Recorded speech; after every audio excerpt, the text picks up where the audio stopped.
Почитувани, добар ден. Гостин во неделното интервју на Радио Слободна Европа е францускиот амбасадор во Скопје, господинот Кристијан Тимонија. Амбасадоре, дали Македонија и Албанија се заложници на желбата на францускиот председател Емануел Макрон на реформирање на Европската Унија? Je comprends bien que ceci ait pu créer une émotion très forte parce que nous savons que les regards de ces populations sont tournés vers l'Europe et vers l'intégration européenne. Mais il faut voir le contexte dans lequel le président s'est exprimé. C'était un moment très difficile dont nous sommes heureusement sortis de la désignation des responsables de l'Union européenne et c'était bien sûr l'occasion de voir que notre système de fonctionnement est extrêmement lourd, compliqué et qu'on attend justement de cette Europe tant de choses, mais aussi des décisions rapides et un système décisionnel.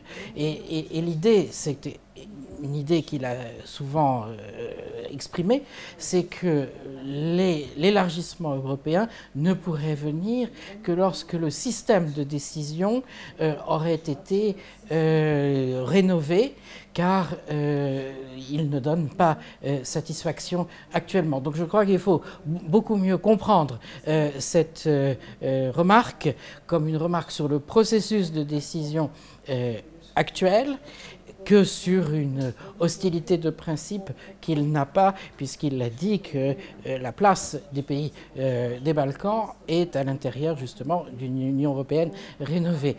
Et d'autre part, et tout le monde le sait ici, d'ici qu'on arrive à l'élargissement en tant que tel, il y a un chemin assez ardu pour les pays concernés. Donc les deux choses ne sont certainement pas s'excluant l'une l'autre. Македонија го смени името токму поради членството во НАТО и откочување на евроинтегративните процеси. Давањето датум беше поврзано со јасни барања која земјата ги исполни, кои според Европската комисија таа е подготвена за преговори. Сепак Франција се јавува како кочничар на проширувањето. Зошто? Alors la France n'est pas un obstacle, il faut distinguer un certain nombre de choses. Il y avait un obstacle qui était le veto grec en raison du non à l'ouverture de négociations éventuelles et le veto à l'entrée dans l'OTAN.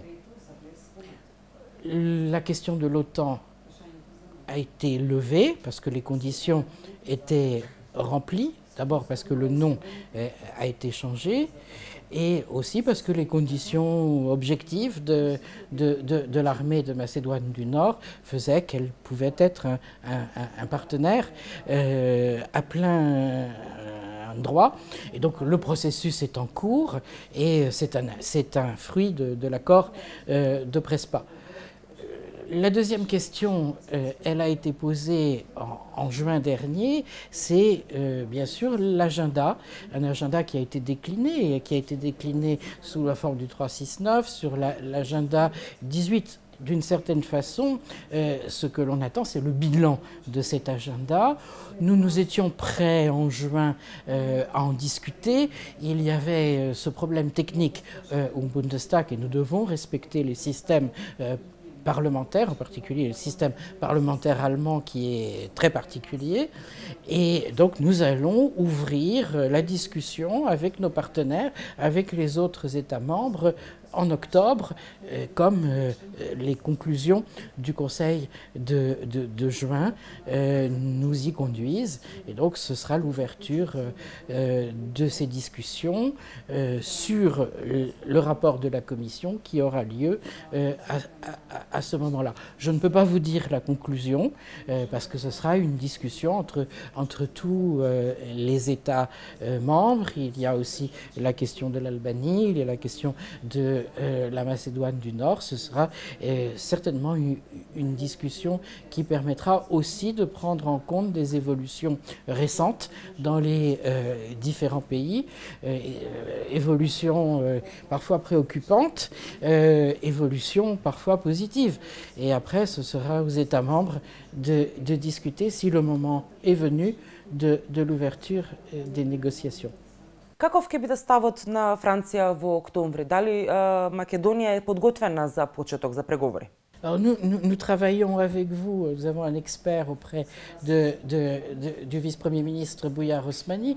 Nous avons fait 5 séminaires, dont le dernier à Paris à l'Assemblée nationale, afin de voir justement comment, dans les meilleures conditions, le pays pourrait être prêt techniquement à ouvrir les négociations. Donc nous sommes réellement à vos côtés sur ce chemin. C'est le premier chapitre de mes instructions comme ambassadeur, c'est travailler au rapprochement et à l'intégration européenne de ce pays.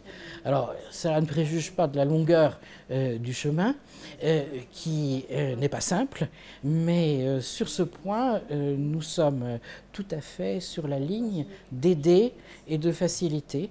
Il y aura simplement à prendre acte du bilan des agendas qui ont été fixés. Велите дека сте на македонската страна. Дали тоа значи дека Франција ќе гласа за почнување на преговори? Cela dépendra de l'évaluation qui sera faite par mes autorités par rapport aux agendas qui ont été donnés. Et cette position, et cela a été indiqué très clairement au vice-premier ministre Bouillard Osmani et au ministre Nicolas Dimitrov, la position des autorités françaises n'est pas arrêtée sur ce sujet. Базата на реформи ја поставува Европската унија и ја надгледува Европската унија. Во тој контекст, зошто овие два процеса да не може да се одвиваат паралелно? Nous ne souhaitons qu'une chose, c'est que ces deux processus puissent être lancés, peut-être pas tout à fait en même temps, mais c'est en effet la ligne d'horizon qui est la nôtre. Можно ли е недобивањето на датум за преговори да влие врз спроведувањето на Преспанскиот договор за кој имавте пофалби? Je crois que cet accord est excellent pour tout le monde. C'est une très belle décision politique qui a été prise par les premiers ministres qui ont fait preuve de capacité d'homme d'État. Après ceci, il y a le premier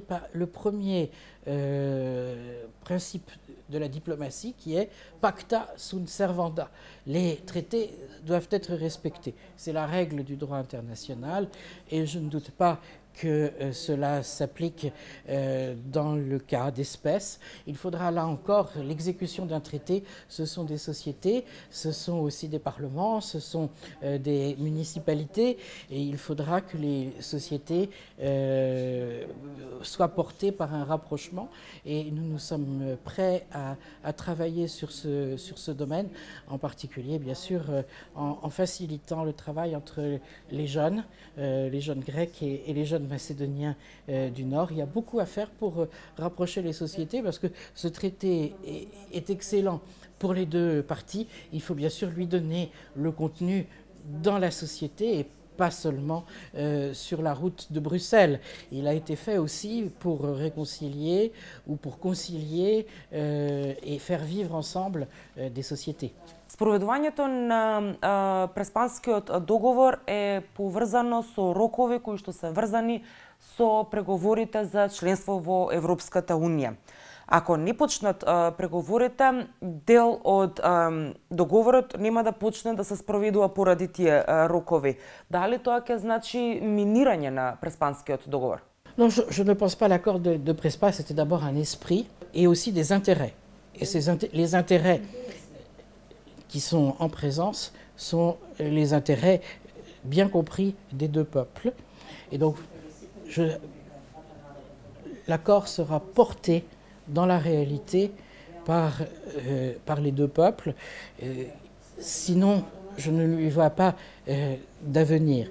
Et je pense qu'il correspond à une réalité très forte de proximité géographique, de proximité culturelle, de proximité économique. Vous savez, beaucoup de traités restent des lettres mortes parce qu'ils ne sont pas portés par des intérêts. Ce traité-là a une très forte composante d'intérêt.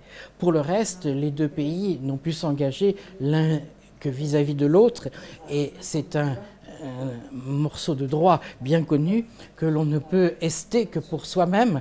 Но токму одолговлекувањето на почетокот на преговорите го одолговлекува и во целост спроведувањето на Преспанскиот договор. Nous ne sommes pas les signataires de cet accord, mais nous le soutenons pleinement. Какви ќе бидат последиците врз Северна Македонија и Европската Унија доколку Македонија во октомври не добие датум за преговори? Je ne vois pas le rapport. Le traité est une chose, il doit avoir ses conséquences qui seront déclinées. Il y a des réformes à faire qui correspondent à l'agenda que vous connaissez. C'est deux choses qui ne sont pas les mêmes. Во интервју за нашето радио рековте дека може да се размислува за прогресивна интеграција во одредени области доколку земјата за тоа е подготвена. Што точно значи ова? Alors, c'est justement pour revenir à la question de la date, c'est que il n'y a pas que la date, il n'y a pas que l'ouverture des négociations, c'est qu'il y a beaucoup de domaines concrets dans lesquels il faut avancer et avancer bien sûr régionalement entre vous, entre les pays de la région, mais aussi il y a des domaines dans lesquels des liens bilatéraux ou multilatéraux peuvent être faits. Donc notre idée, c'est qu'il y ait une vision diversifiée de votre chemin vers l'intégration européenne, parce que cela nous semble plus réaliste que l'idée mécanique d'ouverture de négociations. Et certains nous ont dit « Ah, mais ça peut durer 30 ans, 40 ans, comme pour la Turquie ». Et je dois dire que je me souviens de ce que notre ministre des Affaires européennes a dit, mais ce n'est pas du tout, nous, notre vision des choses. Notre vision, ce serait naturellement que ce soit un chemin opérationnel et bien sûr pas destiné à rester ouvert toujours.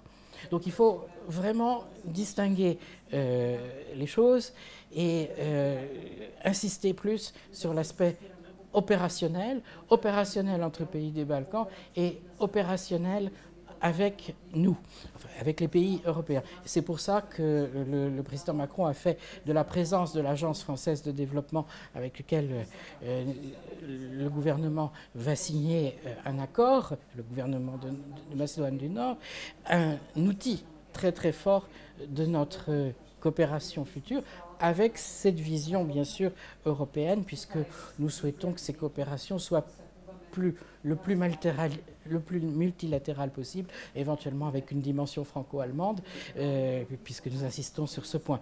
Donc pour nous, c'est ça le vrai chemin opérationnel, en dehors des aspects de marketing sur la date. Notre souci, c'est qu'il y ait un vrai souci opérationnel et de réalité d'intégration. Дали е ова утешна награда? Je ne pense pas qu'on peut vous traiter en petits enfants. Ви благодарам за разговорот. Я благодарам. Вам почитувани ви благодарам што го следевте неделното интервју на Радио Слободна Европа. До гледање.